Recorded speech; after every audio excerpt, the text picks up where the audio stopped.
Alors, que fait le département classique de Funarte?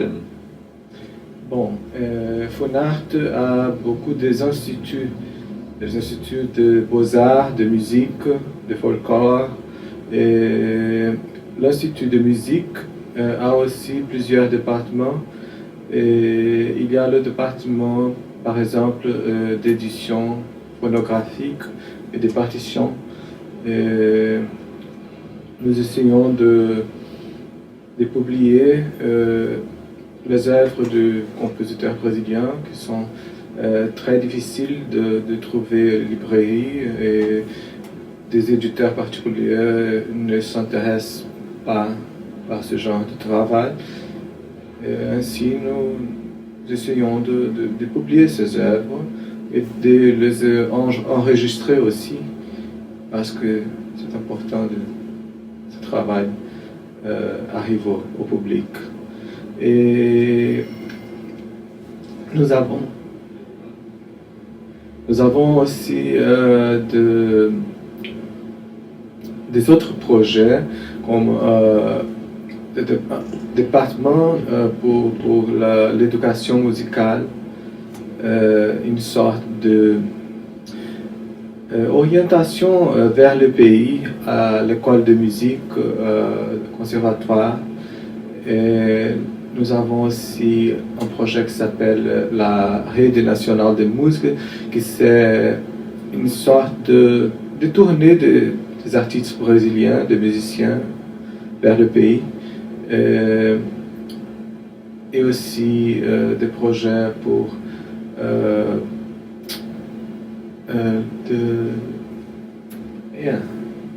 bon, c'est bandes de musique, je crois que c'est les fanfares. Et aussi des projets pour le jeune luthier, et aussi sur la législation musicale, les lois sur la musique dans le pays, et un département pour recevoir des projets de tous les pays concernant la musique, toutes sortes de manifestations. Et ce département analyse le projet et vérifie les projets qui sont enfin qui méritent notre appui, notre participation. Oui, bon, alors comment vous choisissez un peu ces musiciens ou ces compositeurs? Quelle est la façon de votre choix? Les compositeurs qui ont les partitions et les œuvres enregistrées par la Funarte, il y a plusieurs de compositeurs, mais nous travaillons aussi avec les compositeurs du passé, aussi avec les compositeurs contemporains, parce que, vous savez, il est très important de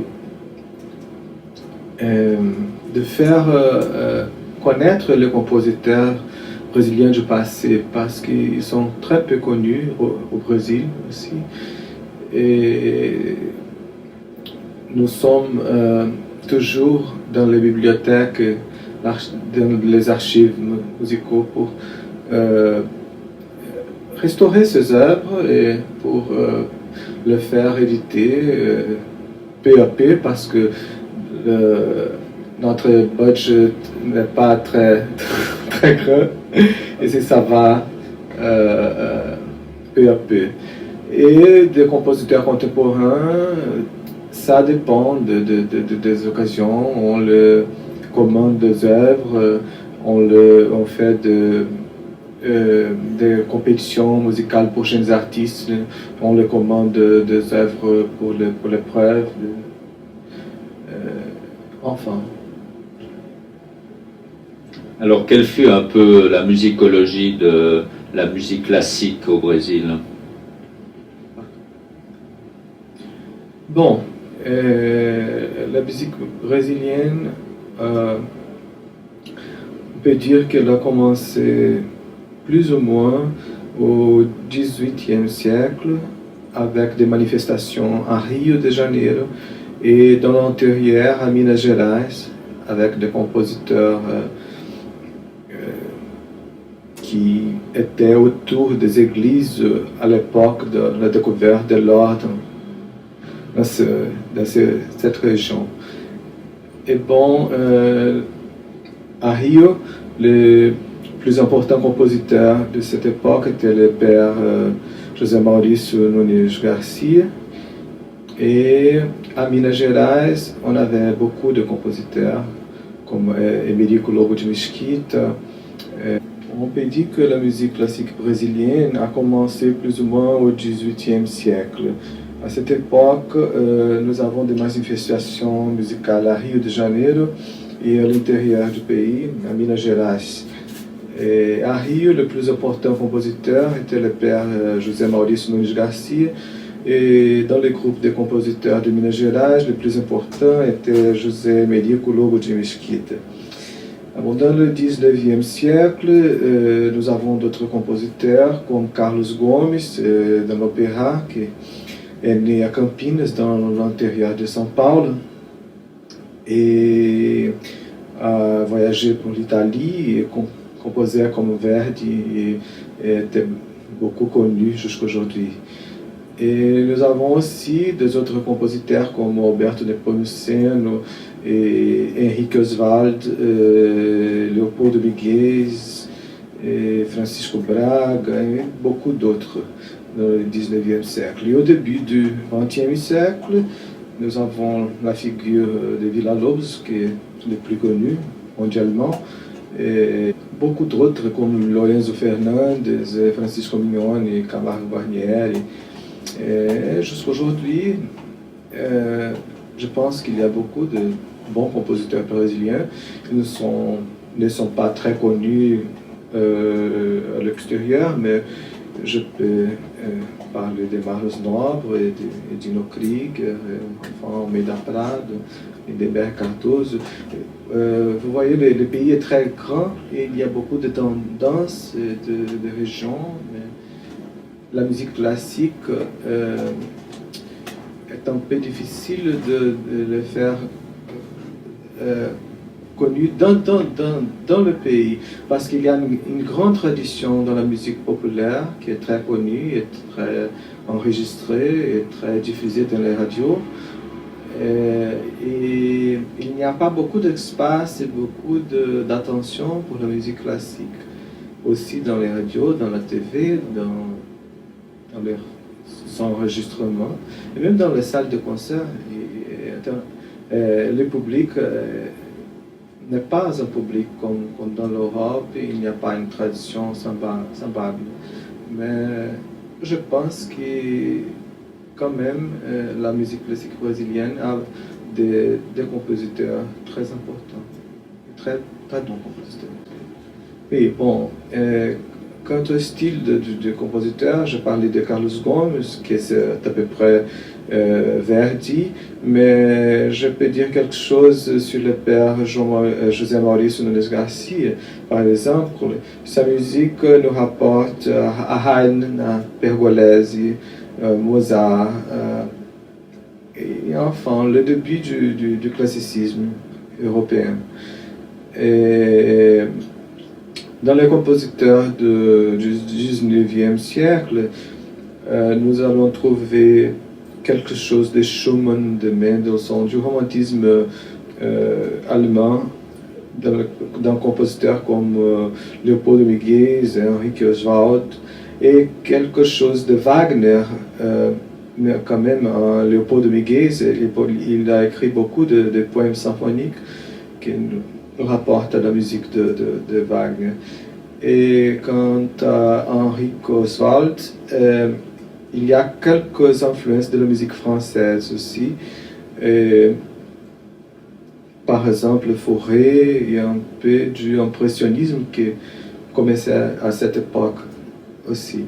Mais je crois que la musique brésilienne proprement a surgi avec Nepomuceno plus ou moins, ou Lévi à São Paulo. Disons les premières influences de du élément musical du pays dans la musique du concert. C'est à la fin du 19e, au début du 20e siècle. Et ces influences vont peu à peu s'affirmant, et disons qu'un compositeur comme Villa-Lobos, Lourenço Fernandes, Mignone, Guarnière, elle s'affirme beaucoup, plus en plus. Et c'est cette période du début du XXe siècle, une période très fertile pour le nationalisme musical brésilien. Parce que Villa-Lobos, bon, il est mondialement connu. Je crois même qu'on lui a fêté un anniversaire à Rome dernièrement. On a fait un concert spécial à Rome. Quelles sont les tendances de Villa-Lobos? Est-ce qu'il a utilisé la musique populaire à travers sa musique ou folklorique? Est-ce qu'il a eu des tendances dans cette direction-là? Oui, bien sûr, il a utilisé le folklore brésilien beaucoup de fois dans ses compositions, mais il a fait des compositions aussi sans le folklore brésilien. Il a une œuvre très, très longue, très diversifiée même, et je crois qu'il est très, très talentueux, mais il a produit beaucoup. Et moi, personnellement, je préfère les Villa-Lobos de petites œuvres, des miniatures, comme les études pour la guitare, ou les petites pièces pour piano, comme la série, là, il l'appelle en portugais la Tralha do Bebê, qui sont de pièces très bien écrites, avec une sensibilité de fait, de musicale, beaucoup d'originalité dans cette pièce. Quelles étaient les grandes compositions de Villa-Lobos? Bon, je crois que les études pour la guitare, la série La Tralha do Bebê, la série, il appelle As Baquianas Brasileiras, pour orchestre, pour des ensembles, la série qu'il appelle des choros. Il y a beaucoup de pièces isolées pour piano, pour chant, des poèmes symphoniques comme La Forêt d'Amazonas et les quatuors symboliques, beaucoup de compositions. D'après toi, quel est le plus important compositeur? Est-ce que c'est Villa-Lobos ou est-ce que c'est un autre compositeur? Je crois que par le nombre de ses œuvres, la qualité même, c'est Villa-Lobos, mais il est très difficile de dire quel est l'autre compositeur après lui. Il y a beaucoup d'autres, et je pense que c'est difficile de faire une ordination de valeur. Mais la figure la plus connue mondialement, et ici aussi, c'est Villa-Lobos. Quelle est la direction aujourd'hui que la musique classique prend, et quelle est sa force sur la musique brésilienne? Bon, comme je disais, la musique classique est peu connue au Brésil, en raison de la musique populaire qui est très diffusée dans les radios et la télévision aussi. Mais je crois que nous avons quand même de bons compositeurs classiques, les plus âgés comme Camargo Guarnieri et Cláudio Santoro, très bons compositeurs, avec des éléments du nationalisme dans ses œuvres, mais déjà un langage plus contemporain, comme Santoro spécialement. Il y a après Guerra Peixe, qui est un très bon compositeur, Dino Krieger, et des autres, Marlos Nobre, Almeida Prado. Dans ce compositeur, l'élément national n'est pas si fort comme un autre plus âgé, mais je crois qu'il existe aussi, bien que moins nitide que dans l'œuvre de ce collègue plus âgé. Mais il y a aussi de la musique électroacoustique, compositeurs comme José de Oliveira, Vânia Dantas Leite, Rodolfo César, travaillent dans la musique électroacoustique. Mais Jorge Antunes aussi en Brasilia travaille avec la musique électronique. Mais je pense que la plupart des compositeurs travaillent dans un style, disons, libre, hors de la tonalité, mais sans suivre actuellement ni les dodécaphonismes, ni autres tendances que minimalisme ou utilisme. Je crois qu'il y a plusieurs de tendances, et je crois que comme en tout le monde, la chose est bien diversifiée. Nous avons des régions avec des groupes de compositeurs. À Bahia, par exemple, il y a une très bonne école de composition autour de l'université, et d'Ernest Widmer, qui est en Suisse, qui était au Brésil à peu près 15 ans. Il a formé des élèves comme Lineberg Cardoso, Fernando Cerqueira. Il travaille très bien la composition. Et enfin, à Rio, à São Paulo, nous avons beaucoup d'autres, Minas Gerais, Brésil, bien sûr. Et moi-même, je suis compositeur. Et je travaille à l'université, des élèves, ici. Vu que tu es compositeur, quelle tradition vas-tu suivre dans la composition? Bon, je pense que ma musique, c'est beaucoup libre comme je parlais. J'utilise les techniques du XXe siècle, mais sans me sans m'attacher à quelque direction déterminée. Oui, mais je cherche dans mes œuvres une structure, disons, de forme bien claire et bien structurée, parce que je pense que c'est très important pour la musique et quelques œuvres d'art en général d'être bien structurées. Mais je pense aussi que la musique, c'est un mélange de la forme et de l'émotion.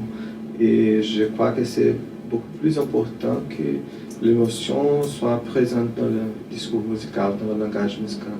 Je cherche transformer mes sentiments en émotions et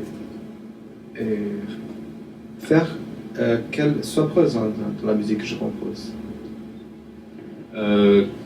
Quelles sont, disons, déjà tes compositions? Oui. Bon, j'ai quelques œuvres jouées par des orchestres brésiliens, comme un concerto pour piano et orchestre. Et il est déjà dans la 6e exécution, je crois. Et la dernière, non, c'est pas la dernière, mais une des meilleures exécutions était avec le pianiste Antônio Barbosa, brésilien, et le conducteur Milton Descaria de Vienne, ici, avec l'orchestre symphonique brésilien. Mais j'ai écrit beaucoup de choses pour la musique de chambre, pour des instruments seuls, comme il y a une pièce 3 moments pour violoncelle seul qui a reçu le 3e prix dans le concours de Budapest l'année dernière et a été créée mondialement à Budapest le dernier mois de mars, ici au Brésil, en novembre dans la Biennale de musique contemporaine. Et j'ai participé aussi dans quelques festivals à l'Europe. Particulièrement le festival de la Cinq. C'est un excellent début, je dirais.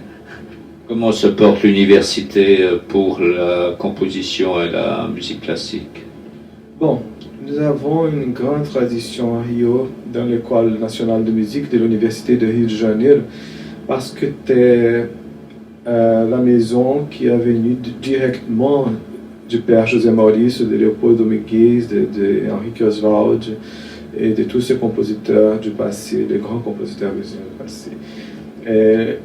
C'était premièrement un conservatoire et maintenant l'école est attachée à l'université. depuis presque 50 ans et est une école très traditionnelle. Je crois qu'elle pouvait être un peu plus engagée dans la réalité contemporaine de la musique, mais sans doute elle est une école qui donne à l'élève une très bonne base, une très bonne connaissance de la musique en général. Nous avons à São Paulo, l'Université de São Paulo, qui a des cours de musique isolés, pas une école. Il y a une école de communication et des arts, et la musique est enseignée dans cette école. Et il y a des cours de composition aussi. Et nous avons à Bahia l'université aussi, avec une école de musique, avec des cours d'instruments en général et composition aussi. Et à Brasília, dans l'université, de plusieurs cours de musique. Et là, la composition est enseignée par Cláudio Santoro et Jorge Antunes. Et au sud du pays, nous avons particulièrement Porto Alegre, dans l'été de Rio Grande do Sul, quelques cours de musique aussi dans l'université. Pas très fort et très complet comme à Rio, São Paulo. Enfin, ça marche.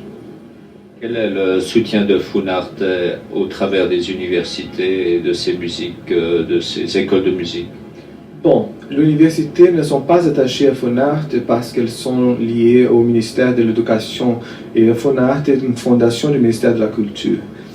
Ainsi, le problème de l'éducation en général sont problèmes qui s'occupe le ministère de l'Éducation. Mais la Funarte est toujours en train de se faire communiquer avec les universités, d'un projet de culture en général, en les appuyant financièrement dans ces projets culturels, soit avec le département d'éducation musicale de la Funarte qui donne des directions et faire marcher des séminaires dans tous les pays, dans les universités, avec des musicologues, des professeurs, enfin. Nous sommes toujours en train de nous communiquer avec les universités, même qu'elles ne soient pas de la structure administrative du ministère de la Culture, comme est la Funarte. Est-ce que vous avez des collaborations avec les universités européennes ou américaines ou australiennes? Bon, ça c'est un cas particulier de chaque université brésilienne. Je crois qu'il y a beaucoup de coopération culturelle et scientifique entre les universités brésiliennes et les universités américaines et européennes. Mais je ne pouvais vous dire quel genre de coopération et quelles sont les universités que se correspondent avec des universités brésiliennes. Parce que ça, c'est un problème particulier de chaque université brésilienne, indépendamment une des autres.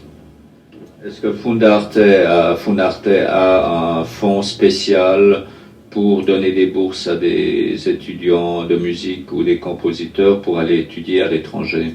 Non. Ça, c'est un problème du ministère de l'Éducation. Il y a un service spécial pour ça. La Funarte ne s'occupe pas de bourses.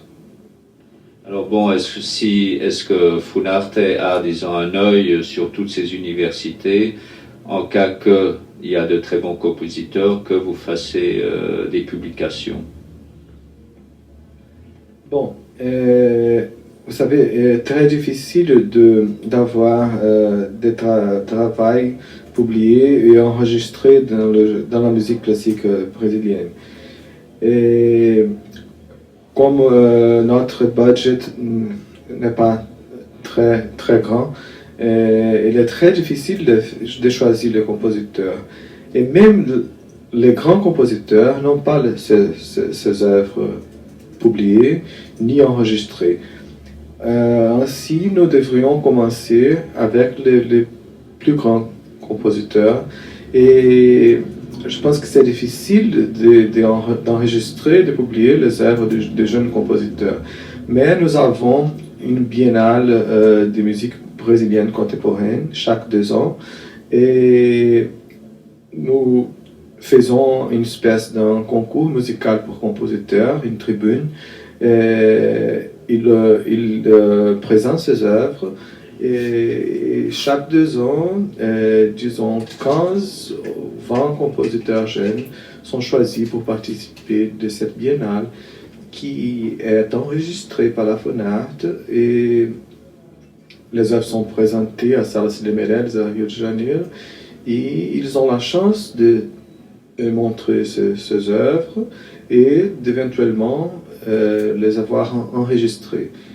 C'est ce que nous faisons particulièrement pour les jeunes compositeurs. Et quelquefois, des concours de composition aussi, nous avons fait dans les 10 ans de Funart. Ils ne sont pas traditionnels ni stables, mais nous avons fait déjà des concours de composition pour chœur, pour des œuvres symphoniques, pour des œuvres de chambre, enfin, ce genre de choses. Mais pas un travail systématique d'édition et d'enregistrement pour jeunes compositeurs, parce qu'il faut premièrement d'enregistrer et publier les grands compositeurs.